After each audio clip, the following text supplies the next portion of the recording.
Bharatiya Janata party के बरसरे इख्तदार आने के बाद शायद ही कोई ऐसा दिन हो जो मुस्लिम आबादी की मजहबी समाजी शनाख्त, उनकी इबादत गाहों, मदरसों और दीगर चीज़ों को किसी न किसी बहाने निशाना बनाए जाने की खबर न आई हो। आज भारत जिन हालात से गुजर रहा है, वैसे हालात तो तक़सीम हिंद के वक्त भी नहीं थे।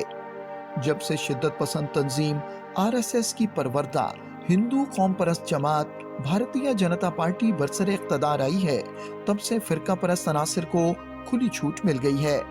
कानून और अदलो इंसाफ के तकाज़ों को जिस बुरी तरह पामाल किया जा रहा है, इसकी नज़ीर माजी में नहीं मिलती।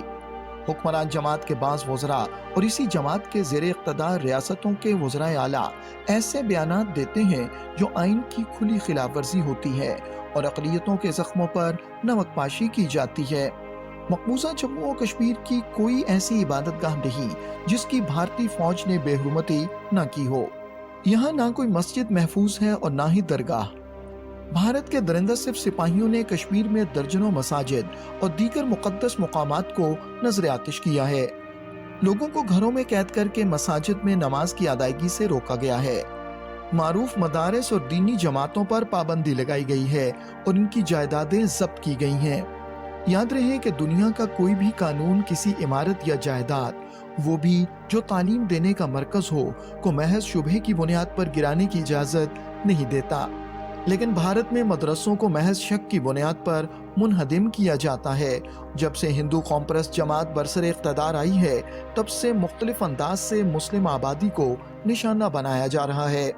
भारतीय हुकूमत ने इससे कबल मदरसों को ब्रिटिश दौर से चली आ रही सरकारी ग्रांट ये कहकर ख़त्म कर दी कि एक सेक्युलर हुकूमत मजहबी तालीम के लिए पैसा नहीं दे सकती, जबकि इन मदारिस में तमाम असरी उलूम पढ़ाए जाते थे।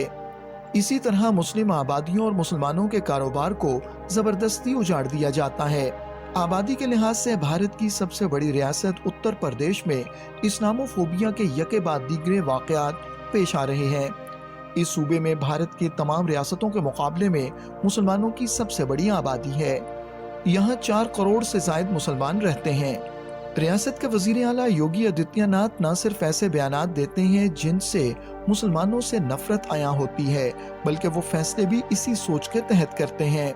अब उनकी हुकूमत ने रियासत में शोहरा आफाक मदारस दारुल उलूम देवबंद, दारुल उलूम नदवतुल उलमा लखनऊ, मदरसा इस्लाह मीर आजमगढ़, मज़ाहिरुल उलूम सहारनपुर वगैरह का सर्वे करने का फैसला किया है, ताकि इन मदारिस को भी निशाना बनाया जा सके। और ईदगाहों में ज़बरदस्ती गणेश का पंडाल लगाने की मुहिम शुरू की गई है। इसी रियासत में सदियों कदीम बाबरी मस्जिद को मंदिर में तब्दील करने के बाद हर तारीखी मस्जिद के नीचे मंदिर तलाश करने की मुहिम जोरों शोर से जारी है। बनारस की ज्ञानवापी मस्जिद, मथुरा की शाही ईदगाह की मस्जिद और दीगर मकामात की मसाजिद के नीचे मंदिर होने के दावे किए जा रहे हैं। हाल ही में नरेंद्र मोदी ने बाबरी मस्जिद की जगह मंदिर का इफ्तिताह किया है। इस शुभ घड़ी की आप सभी को, समस्त देशवासियों को बहुत बहुत बधाई। मैं अभी गर्भगृह में ईश्वरीय चेतना का साक्षी बनकर आपके सामने उपस्थित हुआ हूं। भारत में इस्लामोफोबिया के ज्यादातर वाकयात उन रियासतों में हो रहे हैं जहां बीजेपी बरसरे इख्तदार है। बीजेपी का महवर मुसलमानों, सिखों और ईसाइयों के खिलाफ नफरत फैलाकर फिरका वाराना कशीदगी पैदा करना है। ये इंतहा पसंद भारत से तमाम अक़लियतों का खात्मा चाहते हैं। अब ये आलमी बरादरी की जिम्मेदारी है कि वो भारत में हिंदू इंतहा पसंदी के इफरीत को लगाम दे।